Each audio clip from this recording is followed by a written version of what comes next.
Yeah, no, I mean, you were saying, right, it not being played that much, and definitely I don't want to have to ever play against him either. Like, the moment the moment you give this guy like one kill, all of a sudden he's just one-shotting you with Qs left and right, and then before you know it, your tier 2 and your tier 3 are just gone because this man just split pushed the entire wave in like 5 minutes. And if he's going to grab that hull breaker as well, it's like you're saying, right, huge split push potential coming out from the side of DFM in comparison to CGA, who I feel like are really kind of going to be looking forward to more kind of grouping up as a team, trying to do things together and kind of roam as a unit rather than kind of split things across the map. Especially this Kennen. This came in as one of Nap's more stable, blind pickable. Remember, there were 4 bans put towards topside in the second part of drafts. So this was Nap's kind of final regard to a blindable top lane. And Ebby comes in with this, I'm assuming, a counter pick specifically targeted against the more of the comp of CJ, as you mentioned.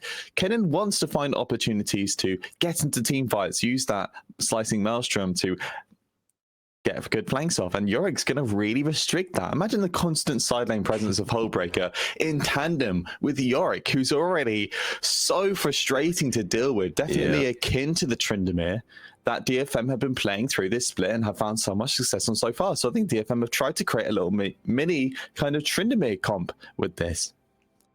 Yeah, certainly going to be interesting to see how they end up piloting around that. That being said, though, we are on the Rift, and this game is going underway. Really quickly, just looking at the spells, looking at the runes. I don't know what Effie's up to. He's taunting already. But anything that surprises you so far, or is this all pretty par for the course? Not really. I think it's funny seeing triple Airy on CGA. In fact, we're seeing 4 sorcery skill trees as well. But it's just because all of these champions are very poke focused within their laning phase. The grasp, I am interested to see from Ebby, but I don't really know if there are any other rune choices for Yorick. He's not going to be able to get that very often in lane against Nap. But maybe he's just waiting for mid game to come in, because once this champion's on Hullbreaker, I'm gonna be a little bit worried for Nap, and especially Kassin, because they're going to have to start donating a lot more time towards this top side. And Kassin, especially with the Sinja, we already noted, really wants to be playing towards this level 6 mid lane, really want to look towards this TF as a punish point in the early game if they're going to get through this draft. Okay, and we see there the AI saying that DFM 59% not too hopeful to say the least. Blitzcrank bot is a leaderboard supporter, I guess. Exactly. He's what we call in German a Fox fan. He literally will just go with whoever is the best. But yeah, we're gonna have to see. Yeah, but look at those power spikes though. Despite that 59%, a lot of power spikes still coming out from CGA here in comparison to DFM. So maybe they can utilize that to some extent. I just found out that the last time Yorgus was picked up in the LJL was in spring 2020, and it was picked 1 by Sengoku from Appamen. And so yeah, definitely not a priority in the LJL. It's been a hot minute, couple of years. But this is how this champion has functioned in general. Nobody really wants to play this champion. Not the most popular, but definitely has its place as one of these key split pushers. And this really rounds out how DFM's core comp wants to play into, because Nautilus and Viego, very good skirmishers, especially after level 6. That Heartbreaker plus all the stasis, you really want as much space as possible to get HP bars going and going. And when you pair this up with that constant side lane pressure, it's going to pull that Kennen out of the side lane and create, and that means that Kaito is going to be even more vulnerable without that added CC in these team fights. Yeah, straight up, I feel like I'm just learning more and more the more I listen to you, man. Oh, that was a close one. Dark Procession almost locking down Nap, but able to just barely dash out of that one. His spell names? Yeah, dude, come on. I gotta know them, bro. Come on, it's my job. For that, I don't have to know any of the numbers in this game. That's all up to you. But something we saw there from Evie real quick was that he did try and use that Dark Procession to lock down the Kennen. It's going to be very important for him to hit that spell consistently if he is going to trade successfully against Nap. Yeah, wow, it does queue forward, but yeah, that was Steel. Steel looking to try and find something, but Kaito smelling something was up, and so decided to back off.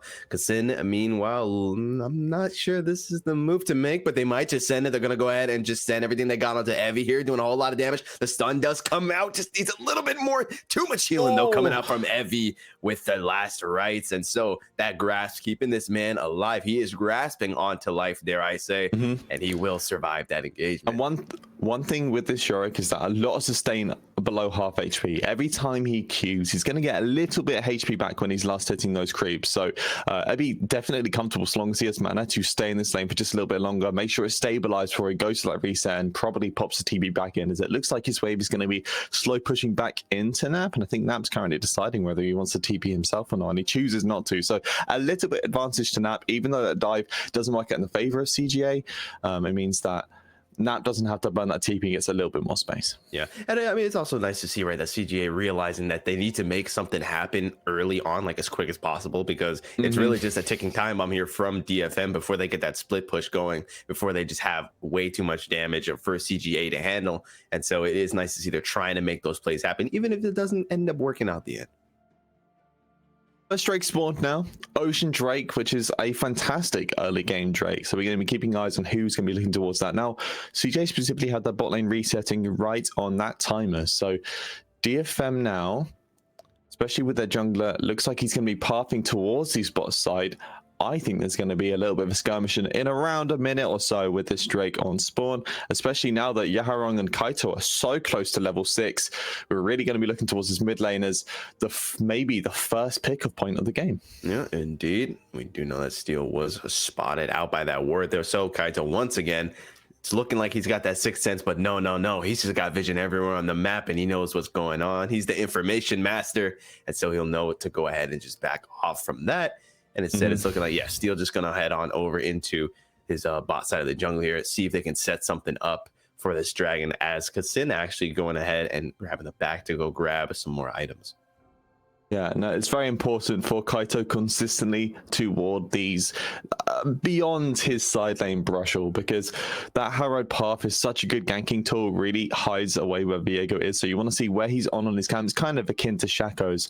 Harp and the rest of the team. Harp, though, a little aggressive with that hook. Bit off maybe more than he could chew. Not sure, though. Steel moving in as well with the hard path. I don't think Knight did come out, but not quite going to find the damage that they needed. Looking like Kaito did send out the open. Yeah. Oh, hybrid in that backline, though. Now they're really going all for it. But first blood actually going to go into the hands of Harp. They will pick up one in return, though. Steel incredibly low. He is not going to skip that one unless Kassin has something to say about it. He's chasing him down. Meanwhile, the rest of CGA is just being annihilated right now as two more members go off the board. And Steel is still alive somehow. Just kill this man, please. They're not going to kill him. Oh, my God.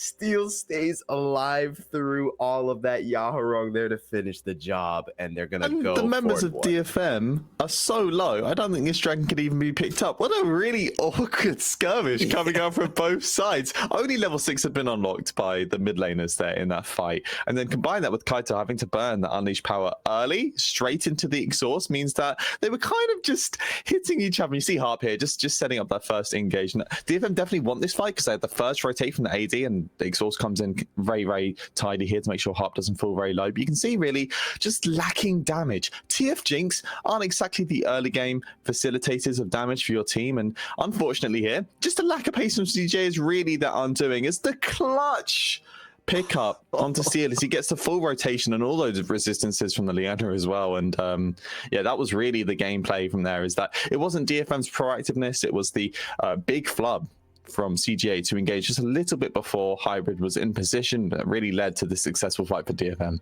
Yeah.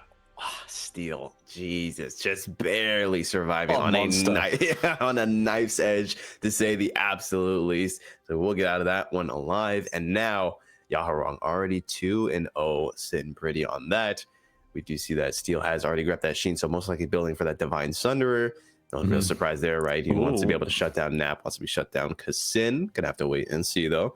Push coming in now onto Nap. This is the combo. Oh my God, they're sending everything they've got at him, the Dark Possession, and he's bound in, and there's just nothing that he can do. Nap is going to be taking an extended nap in the ground for a while as he just gets the 3-man gankaroon and goes down. And this is something we talked about briefly in draft, but this is how DFM love to play. No bleeding in the mid lane, and a lane that should have been very, very far behind at this point leads straight into this top lane dive. And you know, like Kassin's going to show face.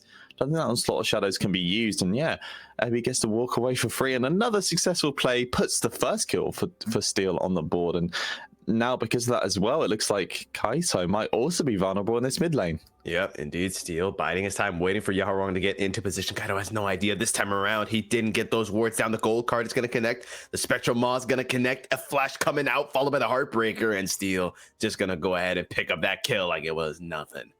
A lot of patience from DFM there to make sure they're in the right position and pick off another kill there. And they've really just taken a grasp of this early game. No dragon needed for DFM apparently, as they're happy to just pick up a couple of kills. Because remember, DFM comp scales oh so well against CGA.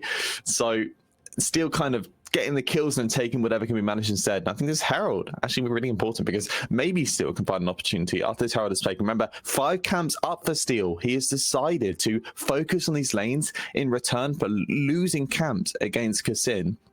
Maybe he can now find time to clear through the jungle, potentially look for first turret. But oh, okay, well, there you go. Ebby has already set up this top lane turret as a potential first turret for his team, and I'm assuming Steel might look towards that. Yeah, opting for the back though. Instead, he's like, no money for you, Evie. You're dirty enough. He's got 5 camps to take. Yeah, exactly. Evie, go get your own money, man. Like, but yeah, that being said though, yeah, no, it's interesting to see, right? Steel, I feel like almost like a reactive kind of, he's realizing that Kassin is going to try his best to someone, you know, power farm up obviously to level 6 and then get into these lanes and try and get these lanes ahead like we were talking about, because they want to make something happen in the early game. So Steel's like, you know what, I'm not going to let that happen. Instead, I'm going to just be hovering around these lanes so that I can react to any gank that comes through, any fight, any scuffle, and try and make my own ganks happen and get my laners ahead. Yeah, it seems like it was all down to how they handled the draft. They banned away specifically this Volibear, which is now Kassin's most played champion in the split, and he doesn't seem like he's on the same level. Huge flash comes in. Oh my god, indeed. The depth charges and just everything's connecting, and yeah, Kaito, he's taking a nap, to say the least. Yep, 0-3 on the Syndra so far. Definitely not the performance we wanted from this more early game skew champion. Very unfortunate for him. And now that they pick up this mid lane kill, I wouldn't be surprised to see this Destiny coming in straight away. They're looking towards his bot side. Hybrid is half HP. Yeah. Oh no, Hybrid needs to get out of there, but there's nowhere for him to go. Gonna pop the ultimate, trying, waiting to call those feathers back, but there's just so much damage coming out. Steel actually gonna miss the Heartbreaker, but it doesn't even matter because Utapon hits like a truck and gonna take him out. Nemo has to sit and watch Kassin. Nothing he can really do either, as DFM go ahead and just retreat.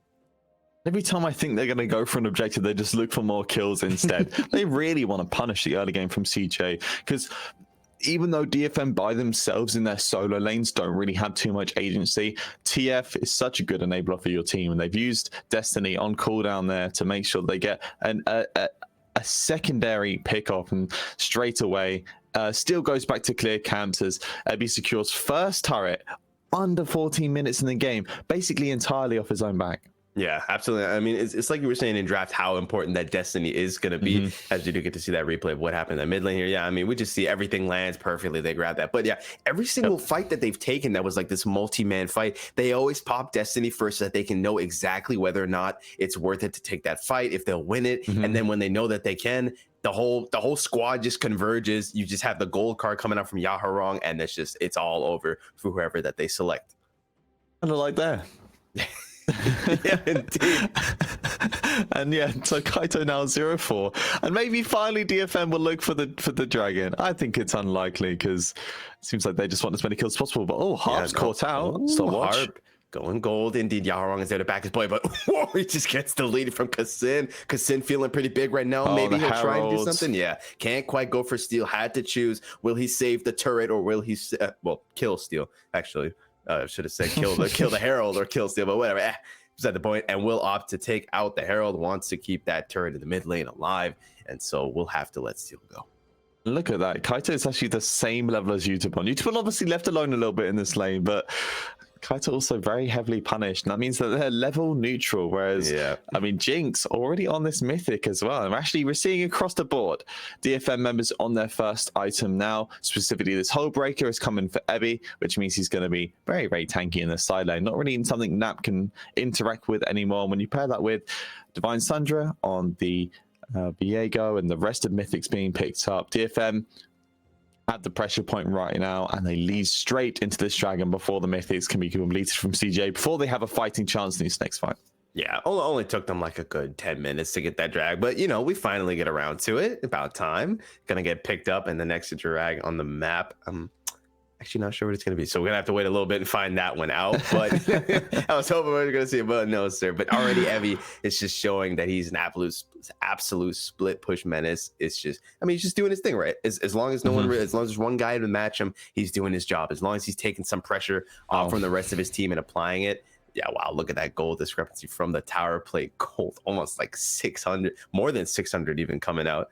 And we can see where that's all been invested, seeing as DFM all have their mythics online already pretty much, while the side of CGI don't. I think DFM have really just identified that so long as CGA can't take the Drakes for themselves, they outscale, and they can see it here. Destiny comes in. Oh, Death Charge coming out. A very nice solar flare, though. Might just shut down the push, but it doesn't matter. Steal with the Heartbreak over the wall. Won't quite get the damage that he needed, though. And so Hybrid is going to be able to walk out of that one alive. A good idea. Doesn't quite work out for them in the end, though. Yeah, and this does give CGA a little bit of space now, as they only banned the solar flare. Unleash Power and Onslaught of Shadows still available. Maybe they can look for an individual pick, as they can do. And in return, Utapon picking up the second turret in this bot side as well. And this means that after this turret's taken, only that mid lane tier 1's going to be picked up. I'm assuming some lane rotations are going to come in. They're going to chuck Utapon in that mid lane, and then combine that with all the pressure this team has at the moment. I wouldn't be surprised to see this mid lane tier 1 turret fall very shortly as well. Big things for me is Kaito. I want to see him get on this Ludens, because as soon as that's picked up, suddenly these members of DFM look a little bit more vulnerable. And you know, we've been seeing how on point Harp has been with his rotates, how well he's pairing up with Steel. Leona is also a pivotal champion for individual picks, as well as playing in tandem with this Hecarim. I really want to see Nema on the map looking for picks, and we kind of see it here, but just not on point with each other. One of these spells has got to hit at some point, because then they can look for a solo pick and start to look for maybe a successful skirmish, as Herald is now the main objective for this fight. Yeah, indeed. But yeah, I don't know if they expected Evie to be there waiting as well.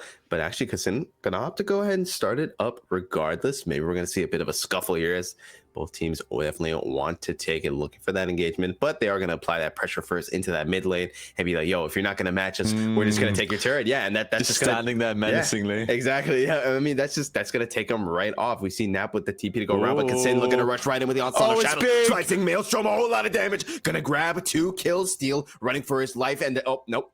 Power Unleashed, actually, they're not going to grab Utapon. Needs to definitely be careful. It's just barely going to get out of that one alive. And so overall, Utapon and Steel barely escaping with their lives. The Super Mega Death Right. Oh, it's still going to get blocked out by Hybrid. But overall, that's the kind of engage that we've been wanting to see from CGA.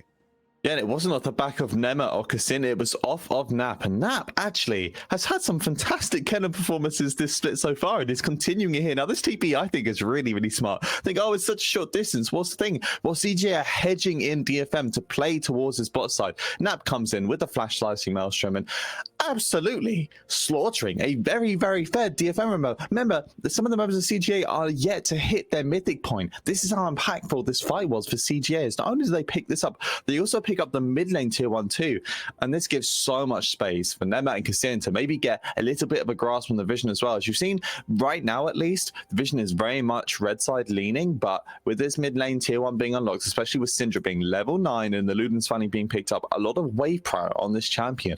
Maybe they can use that through this mid lane specifically to start expanding some of the vision, play for vision pockets, which they can't play so well with. Yeah, absolutely, Mary. That's exactly what they're going to need, because they do have these kind of bursty champions as well, right? Kaito, if you can just set him up in like just some random bush and just have someone run into them without them noticing, all of a sudden they're in the gray screen. They're asking them what the hell just happened, and they're just going to see a lonely Kaito walk out of the bush like, bye-bye. Like, I just did that, you know? And so, yeah, overall, they need to get their vision on point. And have a look at that gold graph real quick. You can see that top side very, very skewed, as well as the AD carry. DFM spent a lot of time trying to get not only Utapon and solo XP, but also these individual kills, and it's played up really well there. You can see that both the top side and the AD carrier DFM are very much gold leaning, and it means 2 items on the board for both the top laner and the AD carry. And the big thing is, obviously, these mythics have been picked up by CGA now, but they're still an item behind, which means fighting for this Drake is so hard. Now that successful fight on CGA does put a little bit of a wrench in the works for DFM, because now they can't just freely push in this mid wave.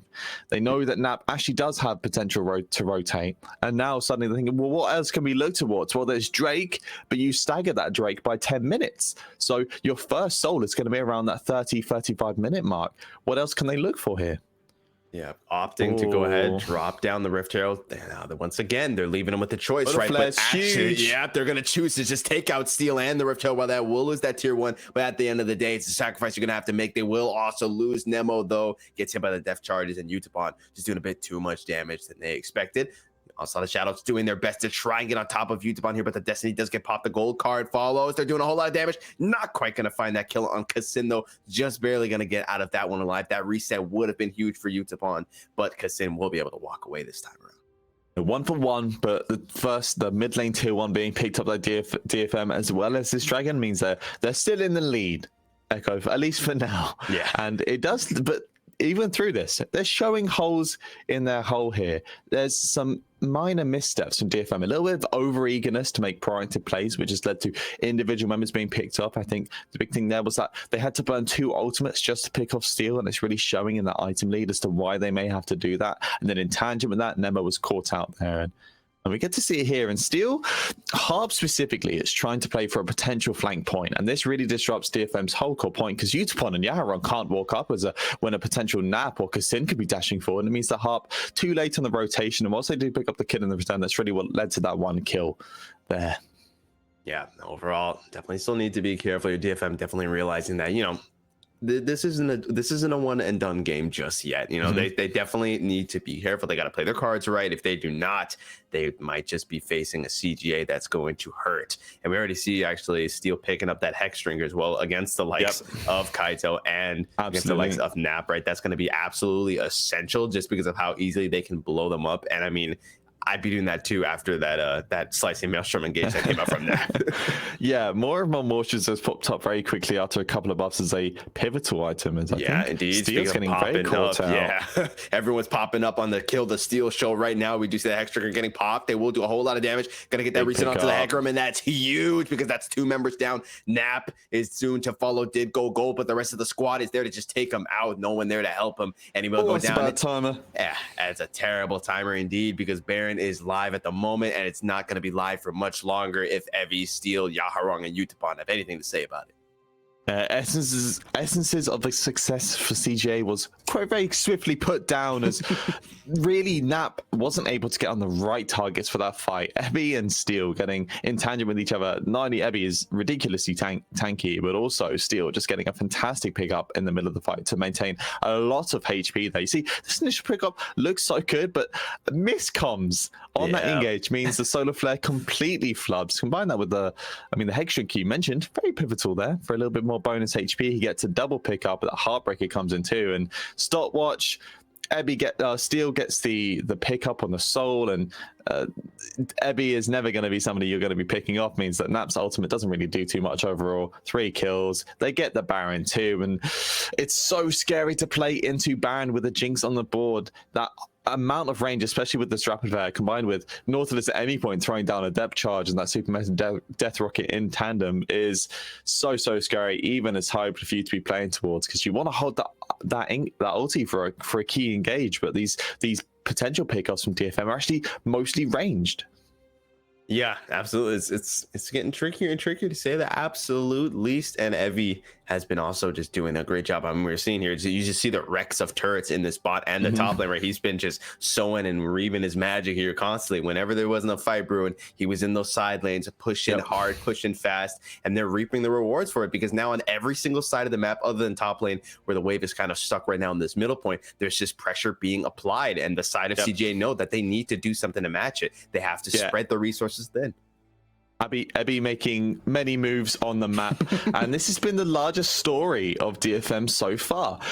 They get early game leads where they shouldn't, and then they come into mid game, they look absolutely monstrous. Now, the tools of CJ being burned right now, they try and find a counter engage. Yeah, they got to leave Harp for dead at this point. Yep, you just got to, it's just the sacrifice. You got to let him go, you know? Sometimes he's too far gone.